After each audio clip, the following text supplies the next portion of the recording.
फिर भी हर व्यक्ति को उनकी आवाज पहुंचे न पहुंचे, इसलिए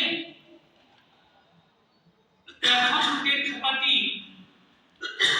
ऋषभदेव भगवान के सुपुत्र भरत चक्रवर्ती ने सबसे पहले इसकी रचना की और उस रचना के पश्चात ऋषभदेव भगवान के ही वंशज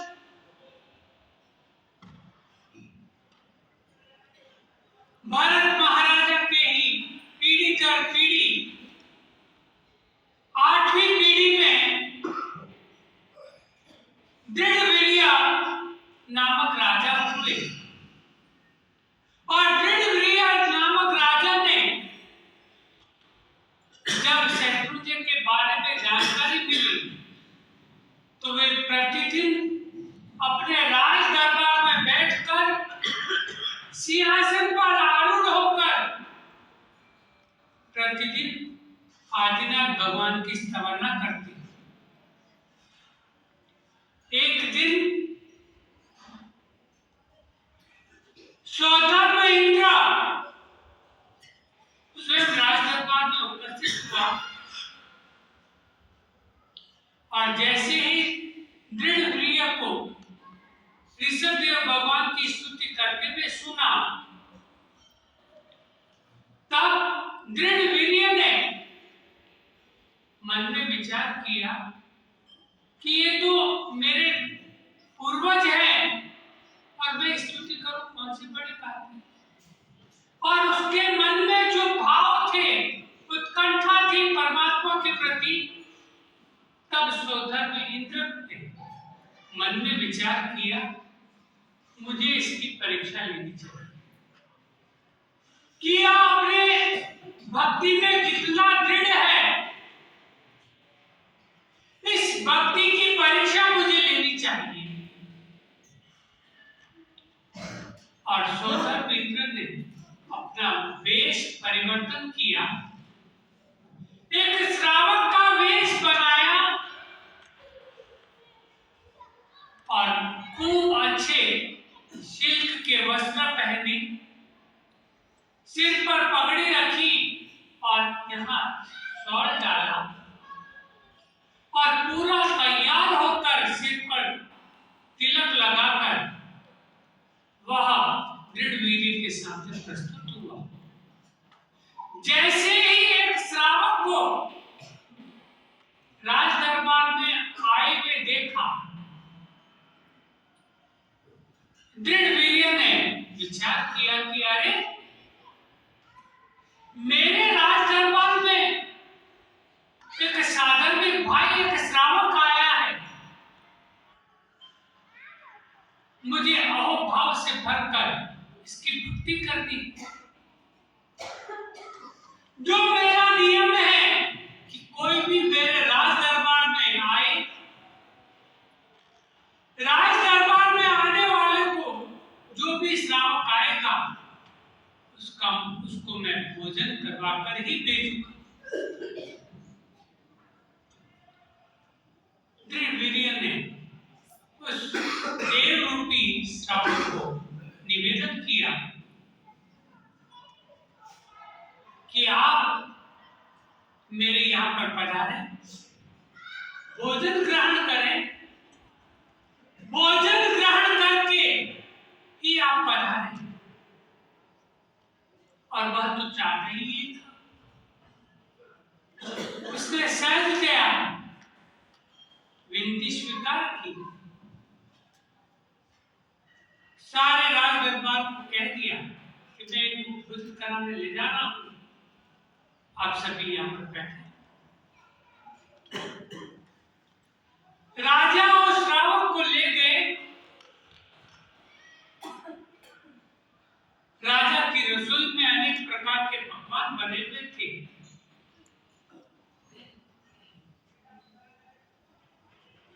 थाली प्रस्तुत की। जैसे ही भोजन आया,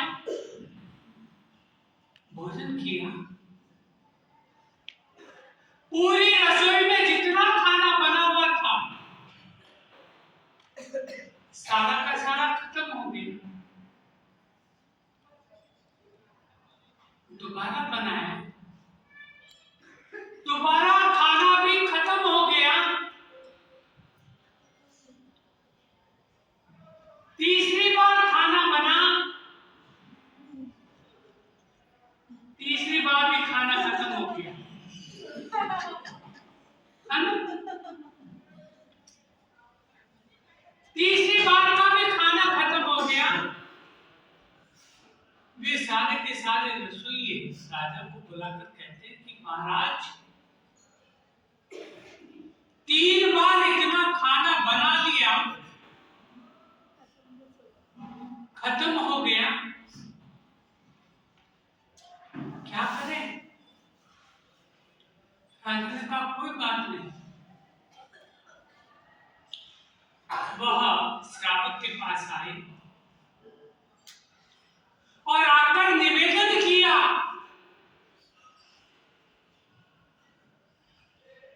कि भगवान, ये क्या है? आप कोई सामान्य मानस तो नहीं लगते, वह जरूर आप कोई ना कोई देव पुरुष लगते। और जैसे ही राजा के मुख से देव पुरुष सुना,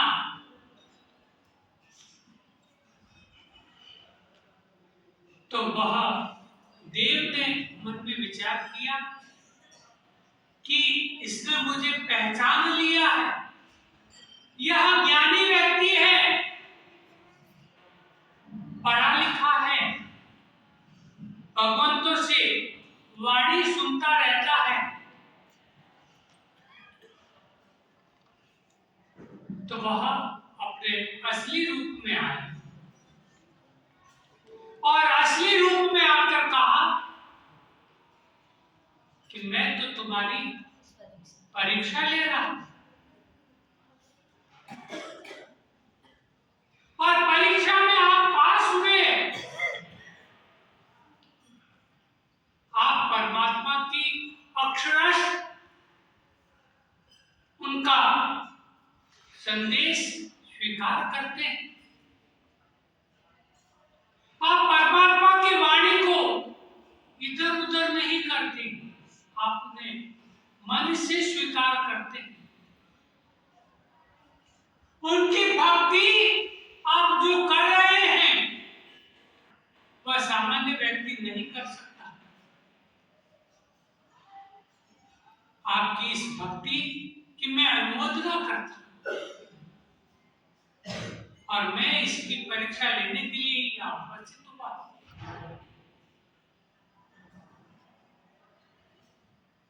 भगवान, मैं क्या करूं? मेरे लिए क्या आज्ञा है?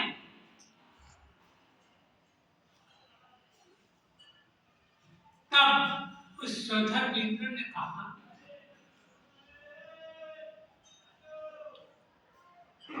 भरत महाराजा ने शत्रुंजय का उद्धार किया, उसके बाद करोड़ों वर्ष व्यतीत हो गए, अब पुनः उस तीर्थ को उद्धार की जरूरत है, उसको महिमा मंडित आपको करना है, और महिमा मंडित करके सर्वत्र इसको फैला देना। ठीक है, आपने कहा है तो मैं अवश्य में शत्रुंजय जाऊंगा, यात्रा करूंगा, देखूंगा,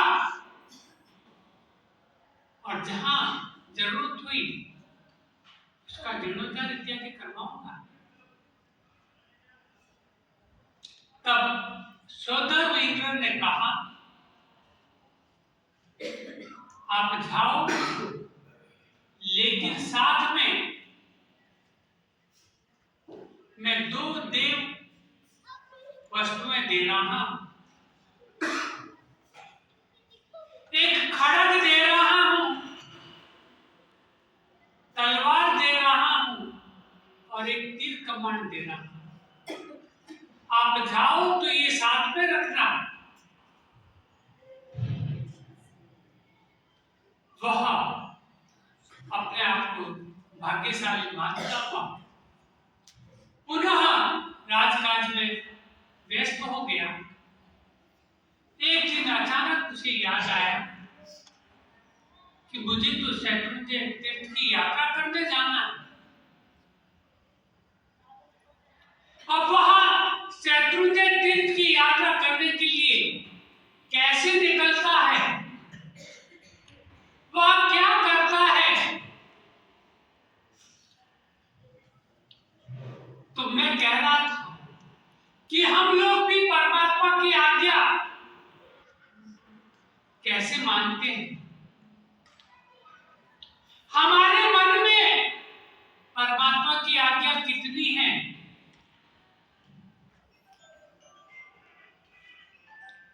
आप सभी परमात्मा की आज्ञा मानते हैं ना कि नहीं मानते? मानते हैं।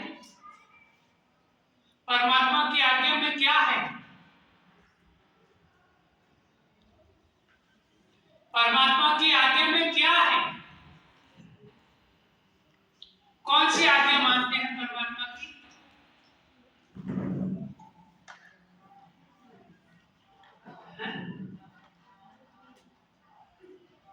कौन सी आज्ञा मानते हैं परमात्मा की?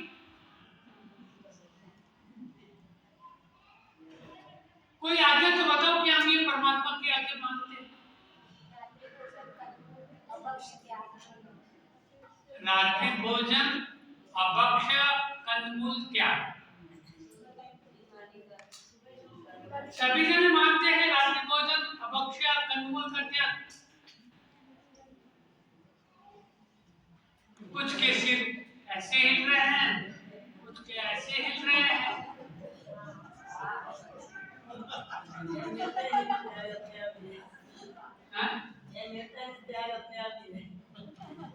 केवल यहाँ नहीं मिलता। मैं तो हमेशा के लिए पूछ रहा हूँ, केवल यहाँ के लिए थोड़ी है।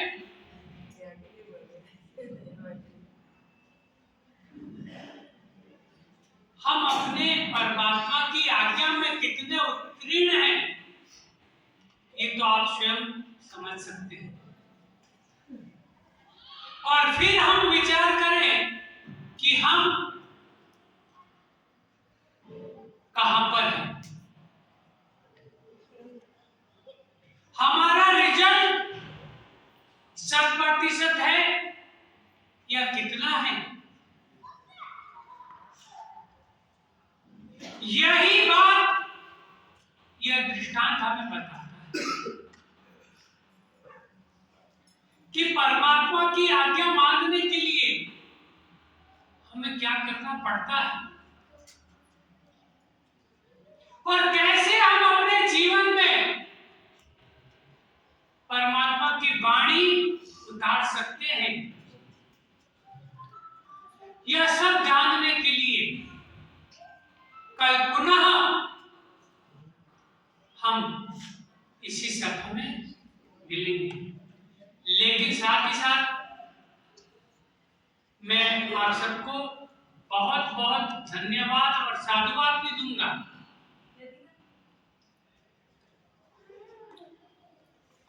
वह इसलिए कि आप लोगों ने लगभग अधिकतर तीर्थयात्रियों ने, धर्मानु यात्रियों ने, सभी ने छठ करके साथ यात्रा करने का बखूबी पालन किया। लगभग 70% लोग कर चुके हैं। माने मैंने 70% तक यह छठ करके साथ यात्रा कर ली और 3 तेला करके, 8 करके 11 यात्राएं कर ली। आप सभी जिन्होंने की वे धन्यवाद के पात्र हैं और जो नहीं कर पाए उनकी इच्छा है करने की, लेकिन कोई निर्णय नहीं दे उसको घूमने। उनकी व्यवस्था है, कोई शारीरिक परेशानियों के कारण से वे नहीं कर पा रहे हैं, लेकिन सबके मन में एक उत्कंठा है कि हम भी प्रयास करें, हम भी पूरी ये नवाणु के जो नीति नियम हैं उसके अंदर छठ करके, आठम करके ना हो कोई बात नहीं, लेकिन छठ करके, साथ यात्रा करके हम भी आगामी भाव में जल्द ही संकेत प्राप्त करके मोक्षगामी बन पाए। अब आप पूछेंगे कि ये संकेत तो प्राप्त किया इसलिए हम यात्रा कर रहे हैं। संकेत प्राप्त किया है ना, संकेत प्राप्त करने के बाद में क्या होता है?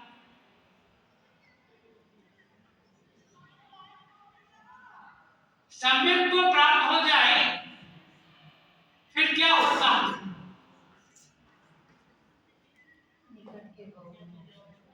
निकट के भाव में मोक्ष। नहीं, सम्यक तो किसको कहते हैं? नहीं, पहले सम्यक तो का तो बता दो, छाई का तो बाद में, सम्यक तो का पूछ रहा हूं। हाँ, और ये तो एक हुआ।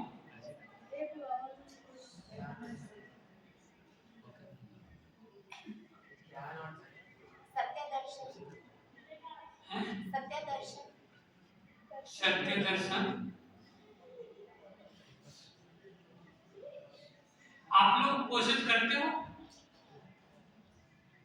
संख्या और से भी सुनते हो, पढ़ते हो, उसमें एक श्लोक आता है,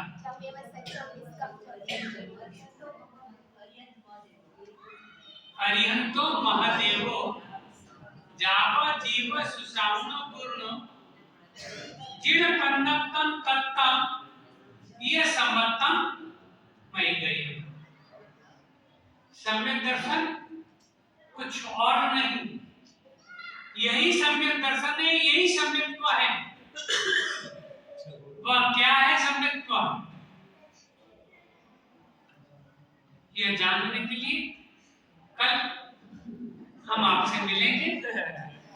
सम्यक दर्शन क्या है इसके बारे में विस्तृत चर्चा हम कल करेंगे।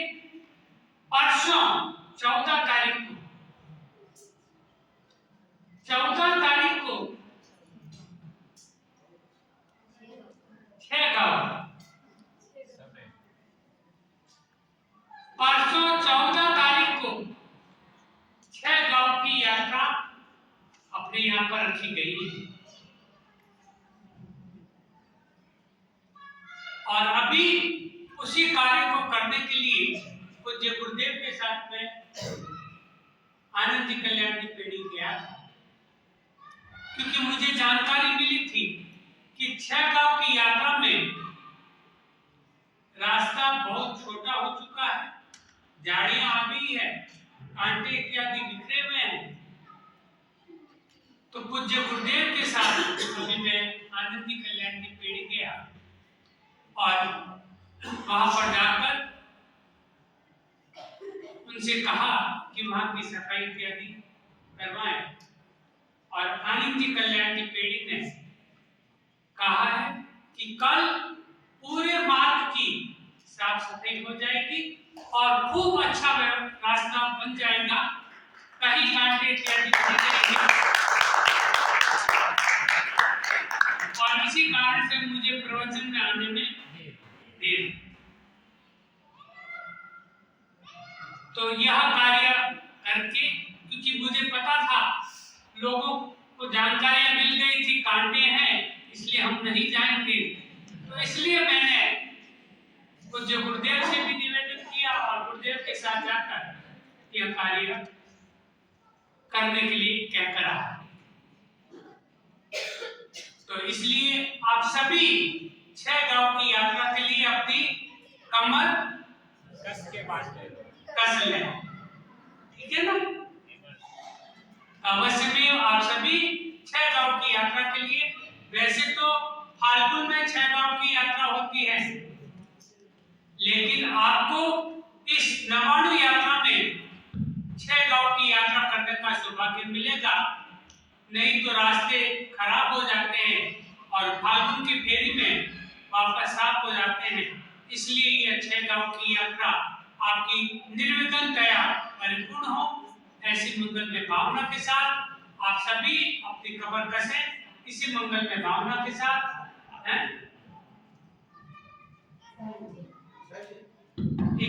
कई लोग है ना साथ यात्रा करते हैं चढ़ करके, वो नीचे बाबू की करते हैं उनको। देखिए, लगभग जिन्होंने भी की है परमात्मा की साक्षी से वे साथ यात्रा ऊपर की है, और जिन्होंने बाबू के मंदिर की है साथ यात्रा, वे बीमारी के कारण से वे नहीं कर पाए। मुझे उन्होंने कहा कि महाराज जी इसलिए हम नहीं कर पा रहे हैं, किसी के हार्ट की तकलीफ, किसी के बीपी की इत्यादि तकलीफ होने के कारण से वे नहीं कर पाए, लेकिन उनके मन में भाव है, वे अपने भावों को पूरा करने का भरसक प्रयास कर रहे हैं। आज भी काफी 3-4 बुजुर्ग जो कि ऊपर की यात्रा करके भी आए और प्रयास कर रहे हैं कि वे पूरी यात्रा करें। और मैं भी ये चाहूंगा कि आप सभी अपना पुरुषार्थ करें, दादा से प्रार्थना करें कि हमारी छठ करके साथ यात्रा करवाएं, और आपकी पुकार अवश्य में परमात्मा सुनेंगे, दादा सुनेंगे और आपकी भावना भी परिपूर्ण करेंगे। हर एक की भावना दादा के दरबार में परिपूर्ण होती है, लेकिन भावना, श्रद्धा, विश्वास पक्का हो तो अवश्य में पूरी होगी। अगर आपके डगमगाते हुए कदम होंगे तो आपकी भावना कभी परिपूर्ण नहीं होगी। विश्वास पक्का रखें दादा के ऊपर, अवश्य में आपकी भावना परिपूर्ण होगी। इसी मंगल के साथ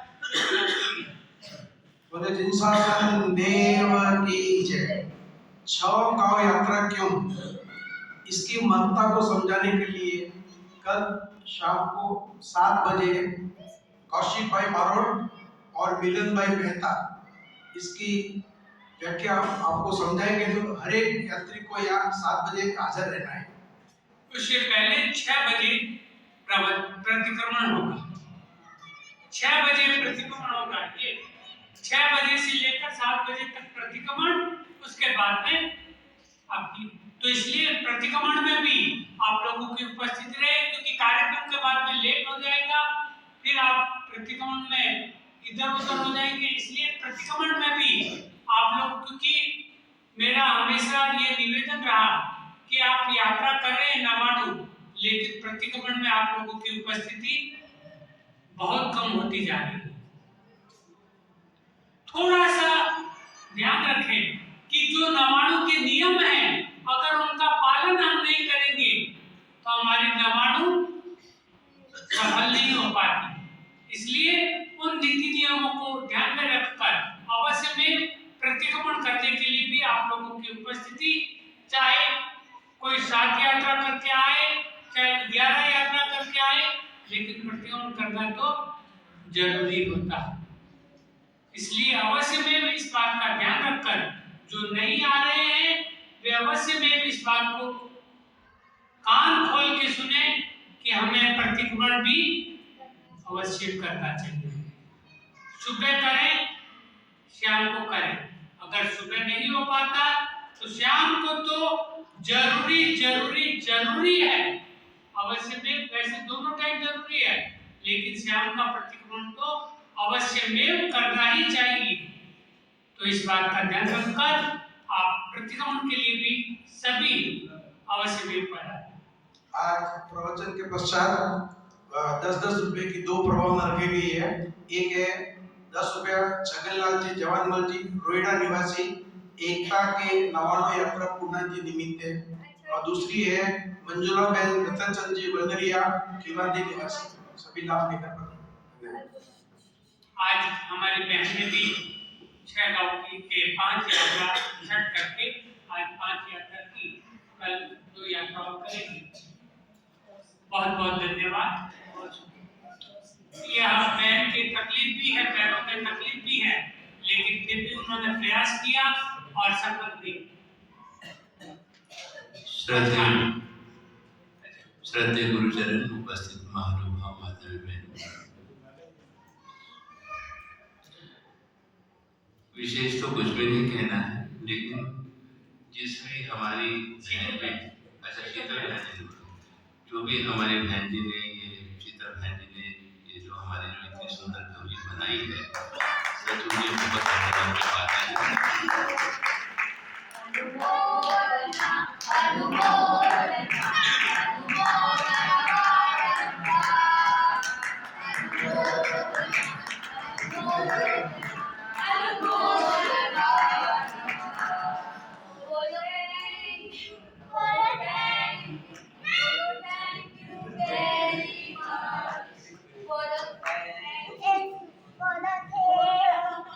जोर से बोलो, बोलो थैंक यू, बोलो एक दिया, Thank you very much. बोलो thank Thank you very much. इस गौली में सबसे विशेषता तो बीच में गोबर दौड़ी गया, और कितना सुंदर हाथ बनाया, कितनी सुंदर ये हमारा रजोहरण बनाया, होगा बनाया। फिर ओगे के अंदर महाराज जी आप लोग क्या बनाते हो, अष्टमंगल भी बनाया, दर्शन ज्ञान चारित्र भी बनाया, फिर सिद्धशिला भी बनाई। नीचे से भी यदि मैं यात्रा करूं तो मेरी यात्रा सिद्धशिला तक पहुंची जाएगी। इतना सुंदर भाव है इसके हमारे गौली के पीछे, और मुझे लगता है कि बहन जी ने या तो सोच समझ के बनाया होगा, और या फिर इनके दिमाग में कोई ऐसी कल्पना आई होगी। सच में जो भी इन्होंने बनाया है बड़ी सुंदर है, बड़ी अति सुंदर है। इसी प्रकार से मैं जब यहाँ बना रही थी उस समय भी मैं हमारे भाई साहब श्री शांतिलाल जी के साथ में देख करके गया था। उस समय भी अधूरी थी, लेकिन आज मैं पूरी देख रहा हूँ। सच में बहुत सुंदर बनाई है। और दूसरी बात यही है, इसके जो सारे के जो भाव इसमें प्रकट होते हैं, दीक्षा का मतलब यही होता है। दीक्षा का मतलब यही होता है। इसमें 2 अक्षर है, पहला अक्षर है दी और दूसरा अक्षर है क्ष। दी यानी कि जो दिया जा रहा है गुरु के द्वारा, जो दिया जा रहा है गुरु के द्वारा, शांतिलाल जी जो दिया जा रहा है वो किस लिए दिया जा रहा है? कर्मों का क्षय करने के लिए दिया जा रहा है। गुरु जी के द्वारा जो आपको दिया जा रहा है, अष्टमंगल हर समय हमारे साथ में रहता है, दर्शन ज्ञान चरित्र हर समय हमारे साथ में रहता है, और रजोहरण के माध्यम से यही हमारे साथ में रहता है। इसलिए हमारा तो इसलिए तो हमारा तो ये भी मंगल कामना ही है एक प्रकार से, और ये भी हमारे लिए मंगल ही मंगल होता है। तो जहाँ कहीं पर भी हम लोग जाएंगे, इस भावना के माध्यम से भी हमारी मंगल कामना हमको मिल जाती है, और इसके साथ में भी हमारी मंगल कामना हो जाती है, और इन्हीं के सहारे हम भगवान के मार्ग का अनुसरण करते हुए आगे बढ़ते जाते हैं। तो एक बार फिर बोल दीजिएगा, बड़ी सुंदर लाइनें हैं। ससने ही प्यारा संयम कब। और एक बात बताऊं, एक जगह मैंने पढ़ा था, संयम का मतलब क्या होता है?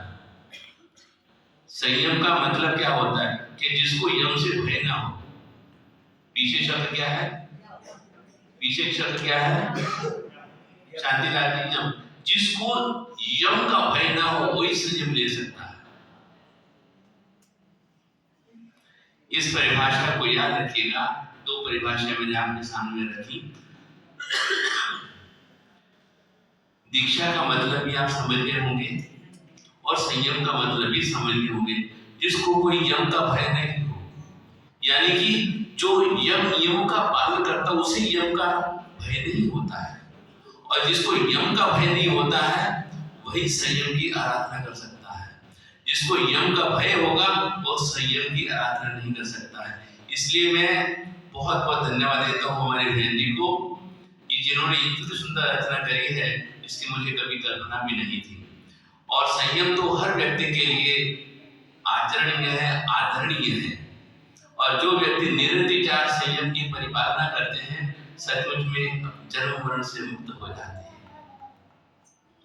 तो एक बार फिर मीठे मीठे स्वर से बोल दीजिएगा, ससने प्यारा संयम कब मिले, ससने प्यारा संयम कब मिले, ससने प्यारा संयम कब मिले, ससने प्यारा संयम कब मिले। फिर मैं आपसे पूछना चाहता हूँ, ये मेरे लिए बना कि आपने अपने लिए भावना प्रकट की है?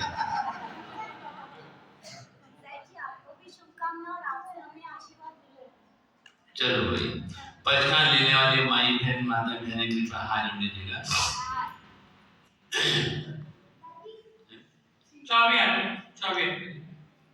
सूर्य की अवतम बचन के बिहार अस्त्र पानम कई मुखरत्नावरम सहस्रारे नमः सौसुत्र बोसरे और पाना तीसरों पे कई पाना वाले हाथ में दीजिएगा। पाना हाथ में बचने रत्नावरम सहस्रारे नम सागारे करे नम आउटर पसार उठाने मार्च लेवल में वचन बोले उसके बोसरे। हमारी बहन मोनिका कोच है जो कि बीकानेर की है, दिल्ली रहती है। इसने एक बार पहले छठ करके साथ यात्रा की और दूसरी आज छठ करके साथ यात्रा की। आज 8 यात्रा की और अभी इसकी भावना और है, एक बार मौका मिला तो और करूंगी। ऐसी उत्तर हमारे नवाणु यात्री की याद की खूब भावना रख रहे हैं। बहुत बहुत अनुमोदना, बहुत बहुत पहचान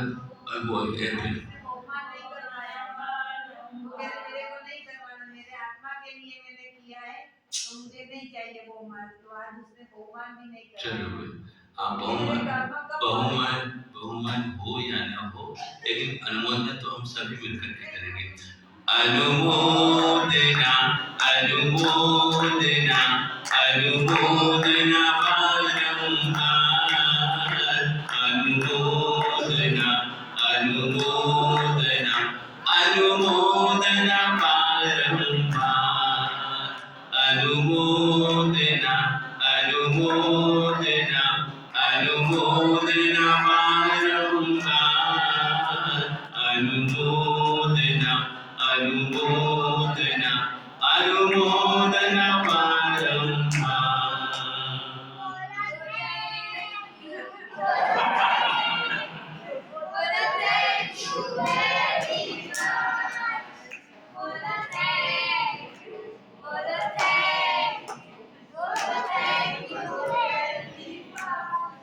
मंगल पाठ। चलिए मंगल पाठ खड़े हो जाइए। उपसर्गां चरम यान्ति चितन्देहि प्राणया, मना प्रसन्नतामेति पूज्यमाने दिनेशारे, सर्वमङ्गल माङ्गल्ये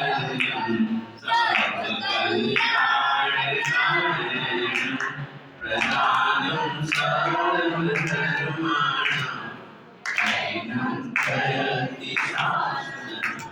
बोलिए आदिनाथ के भगवान, बोलिए शंकर जी की